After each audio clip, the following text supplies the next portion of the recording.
All right, and we are here again, and we are back again. As always, I'm Matt. And I'm Drew. And this is the Back Again podcast, where we look at sequels from the past and we dive in. We are continuing on our Disney animated sequel list. And today is a very special episode because we are doing Bambi 2, a follow-up to the 1942 Bambi. And this is a sequel that takes place how many years later? 64 years. First one is 1942, second one is 2006, 64 years in between. What's Bambi been up to? You know, what's Everyone's going on? dying to know. Everyone's dying to know. So before we get started, what we also noticed about the sequel is unfortunately this is actually a prequel. So if you know the story of Bambi, after her mother dies, Bambi goes off with his father. But then they just kind of jump towards the future. So this movie is what happens between he goes off with his father, then to current day, even though they don't actually speed up to current day at the end of Bambi 2. Well, yeah, you kind of mentioned this, that you thought the original movie ended with Bambi's mother getting shot. Yeah. Spoiler alert, she dies. Yeah, and when we rewatched it, we realized, no, that's just like the 40-minute mark, actually. Yeah, it's kind of like the end of Act 2, I would say. Yeah. So it's like, and then there's the a jump ahead where it's Bambi as a young adult, and this takes place between that jump. So with that being said, I think we will now start our review of Bambi 2. So Bambi 2 starts immediately picking up after the events of Bambi, but only in the moment when Bambi's mom gets shot by the hunter. So Bambi goes off with his father, played by Patrick Stewart.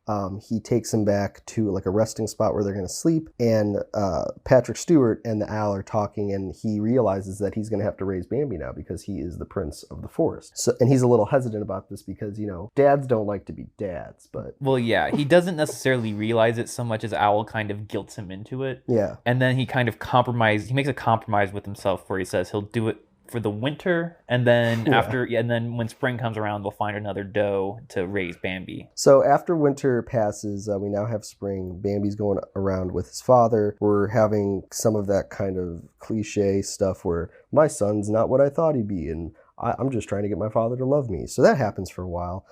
In between that, Bambi obviously continues on his teenage life. He runs into the girl again that he likes. He runs into a deer bully that is going to be the deer that he fights later at the end of the first Bambi. And that just kind of goes on for a while. So after this all happens, Bambi and his father, they're going out there doing some stuff. I believe that there's an attack that happens. Bambi kind of freezes. He doesn't know what to do. So Patrick Stewart comes in and rescues him. And then this is another kind of pivotal moment where it's like the tension of what you're supposed to be now, but maybe you're not ready for it. And there's the father pressure, and then there's the insecurity from Bambi. So well, it's a nice moment too, because he thinks he hears his mother, and so he's going back to the meadow, which is where, you know, it's out in the open, so it's where the danger is, and he's in danger of getting shot, and that's where, you know, he freezes and the father comes in. Patrick Stewart comes in and protects him. Patrick Stewart reveals that like that's part of the human's tricks. Like they had like some kind of deer whistle or deer collar or something. Yeah, I like that trick where you think it's his mom, but it's actually just a deer whistle. Yeah, or you think, I thought that they were just gonna like blow it off and just be like, oh, he was just hearing things, but they actually have a in-world explanation for it. Yeah,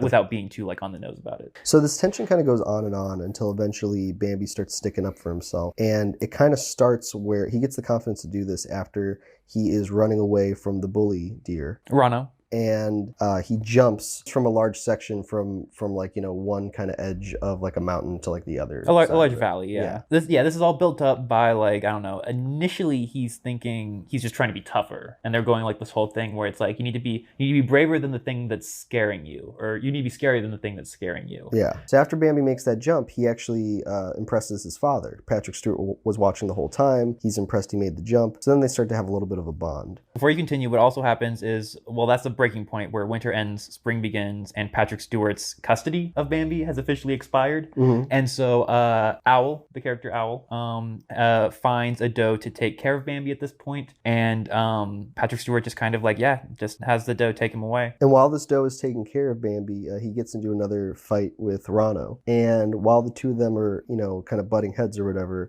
the doe comes over and tries to break it up, but she gets caught in a hunter's trap that's like attached to a tree, and it's got a string on her leg, and, you know, some bells are ringing. So the hunting dogs then come running over to, you know, take out the doe, and Bambi has a critical moment where he has to decide whether to run away or kind of go back. And now that he's got this new confidence, he goes back and he draws the dogs away. And when he does that, Prince Patrick Stewart shows up, he cuts the doe free, and then he goes off to try to rescue Bambi. But what happens is Bambi intricately takes out these dogs one at a time. With the help of his friends. with the help of his friends. But it gets to a point where Bambi's on like a cliff and the dog is almost there to the top. It finally gets to the top, and then Bambi kind of has like a Patrick Swayze moment, and he goes Roadhouse, and then he kicks him off the cliff, and the dog falls. Patrick Stewart sees this happen. He goes like, oh. And then after that, Bambi takes a tumble and he falls, and Patrick Stewart watches him fall. He's worried that Bambi's dead. And I don't remember, how does he come back awake? I believe that Patrick Stewart just kind of nuzzles him, and then he just kind of like...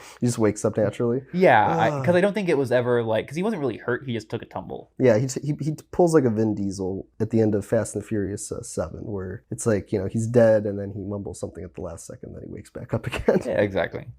So after all that, it's just, all the animals are together. They're all kind of happy again. Bambi finally gets his horns for the first time, because that was the whole other thing where he was waiting for his horns to come in. At the end of the movie, his horns come in, and then I believe it's just happily ever after. Yep. Roll credits. Now, the only thing we did miss, and you can circle back around this if you want to or incorporate it in any way, but there's that whole musical montage where after Patrick Stewart begins accepting Bambi, there's a whole series of events where they get closer and closer and closer. Yeah, and you see kind of like the wearing down of like Patrick Stewart's like facade, and like Bambi actually like reaching him. And they do it with a song too that's like a really on the nose song, like a father and son gotta get along sometimes. A lot of music in this. Yeah. So before we kind of get into the breakdown of this, a couple things that I want to mention right off the top is this has been 64 years since the first Bambi came out. And you could argue that movie was kind of wrapped around nicely. However, I could see the argument being made that they really gloss over the father in the first Bambi. So this would be a good reason to kind of go back and tell the father story. Outside of the father stuff in this movie, I don't really think there's anything else that they really had to say. And in fact, they just kind of retread over the same kind of beats of the first Bambi, but they just make it more kind of lighthearted, and the colors are really bright, and everyone's kind of talking with like a baby voice. So when it gets serious, they get serious. But the rest of the movie is very kind of light and bubbly. So it's kind of weird for me because only half the movie, I would say, is actually like kind of worth it. This movie didn't even need to be an hour 15 long.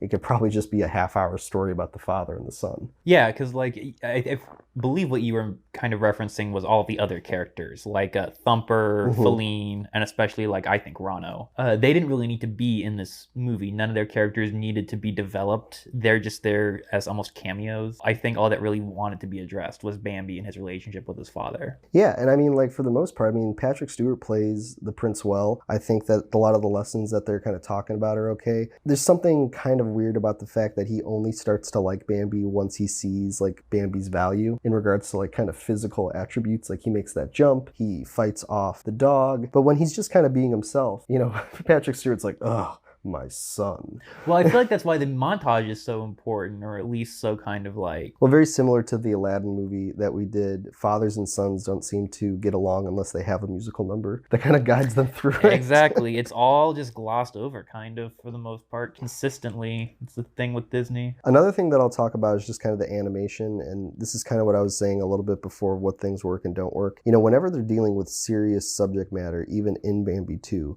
the animation, I still think, looks decent. Like it does. They do dark well. They keep the style, and it's a very nice style. But whenever they do kind of lighter conversation stuff, it just looks like a TV movie. It looks really bad. So that contrast of how they're able to kind of balance the dark with the light, I don't think they balance it very well, but I do think that the dark scenes that they do, those animators kind of really make those scenes pop. But all the fun stuff, it's just kind of like, cotton candy. Yeah. And this will kind of go into like my last thing, and you can kind of jump in here if you want, but because you were already kind of talking about the side characters, but even the bully Rano, like when we have these scenes of like, I'm picking on you, Bambi, because I'm the bully, and it's like you're already dealing with like serious stuff when you're talking about the mom dying and a connection with the father and the son. You have a bully character in this. Can you just make him a little bit of a smarter bully? Like, do you have to have him be so like one-dimensional? It's kind of like the bully from Spider-Man, from the Sam Raimi one, like Flash, to where it's just like an over-the-top bully that's just kind of, we need Bambi to have this turnaround, but he can only do it if there's like such an obvious obstacle in his way, which is Rano. So for me, that's where it's like, you took some stuff seriously, but then other stuff you just kind of, did it for the sake of doing it. I wouldn't even say obvious. I would just say simple, because if you want to talk about Rano, I think Rano was the biggest disappointment, because especially it's not even like them mistakenly like not making him a serious character. He was a serious character in the first one. Like he was a serious threat in the first one. I think that was like the whole climax. climax of the first one. Yeah. Was the showdown with Rano. He didn't even have a name. He was just like a terrifying like other deer, Yeah. or buck. But in this one, he's just like a one-dimensional bully who's not even well written, and it's just like inconsistent with the character that was established in the first one. It's like it like detracts. So, as always, the first question on this podcast is, does it work as a sequel? I'll go first. Yeah, I don't think it works as a sequel.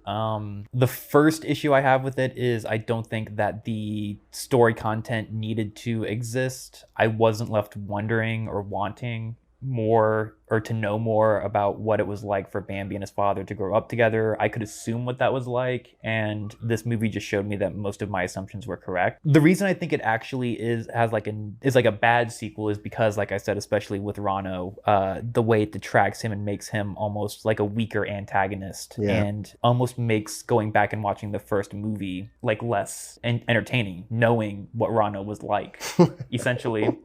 And I immediately wanted to compare it to like the Dark Crystal and the prequel series, The Resistance or whatever it's called, because that did a really good job using a prequel to go back and make your antagonists amazing, to build a really strong foundation for your antagonists so that when you go back and watch the original source material, every scene that they're in is elevated. Yeah. And this does the exact opposite, where they could have elevated Rano and kind of elevated that, dramatic scene in the original movie by developing his character in smart ways. They really just took a very simple, boring way of doing that. Yeah, I don't think it works as a sequel either. And I only think really 30 minutes of the movie work. And even just kind of add on what you were saying, they probably could have took more risks with the father character, with Patrick Stewart. Because yes, he's a little tough and stuff like that, but he comes around fairly quickly. It maybe would have been more interesting to really dive into that relationship and fill up the script more with that, where he's a really like stern father. And like, he has a backstory for the reason why he is. Maybe he lost his mother or something like that. And maybe that's how he connect with Bambi. But all the reasons you kind of said, and then kind of doubling down on it, yeah, I don't think it works as a sequel either. So we move on to the second question, which is it enjoyable / entertaining? So I'll just jump in and say, I do think that there are elements to the movie that is enjoyable / entertaining.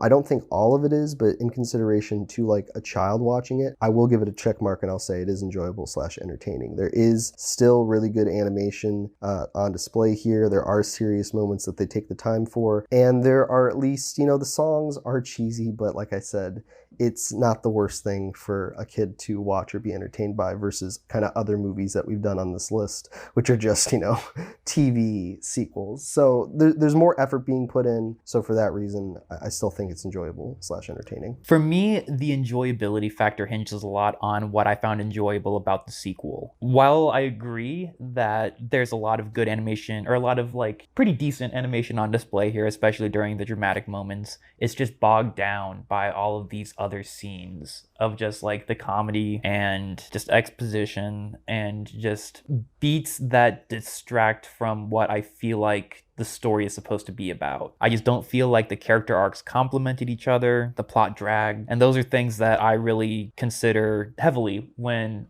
thinking about the enjoyability of a movie. So the third question will be, does it need to exist? And I'll make it pretty kind of quick and easy. I only think 30 minutes of this movie need to exist. I think that there's storylines and questions and conversations that should exist. But this sequel in particular, I really question why it took 64 years to tell the second part of this story.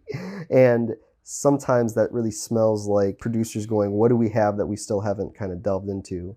Well, let's do this one and kind of move on from there. Let's check it off the box, as they say. But yeah, I don't think it needs to exist.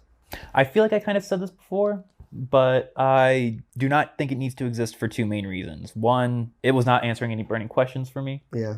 It was not filling in any gaps. There was clearly an attempt to kind of create a story out of, I guess, like raw materials that could be mined. But like you said, that was like 30 minutes worth of story that they stretched out into 75 minutes. So it fails on that front. And then the second is just seeing what they did with the tertiary characters, especially Rano, and seeing how it affected the stakes and kind of my outlook on the original movie. That really just kind of like seals the deal and gives it an X for me. So if you're keeping track at home, that's 5 X's and 1 check mark I don't know if I would put an asterisk next to this movie, but I do think that they had good intentions behind making it. I still think that, like you said, yeah, a lot of the stuff falls short, and it's just a little boring. And the stuff that they do good are far and in between. So for those reasons, it's going to get one big X. So yeah, so that's going to be our review on Bambi 2. Make sure that you like, subscribe, that you comment below. Make sure you check out our other episodes that we've done so far. We've only got, we have 3 or 4? We have 4 left. We have 4 Disney animated movies left, and then we'll be jumping on to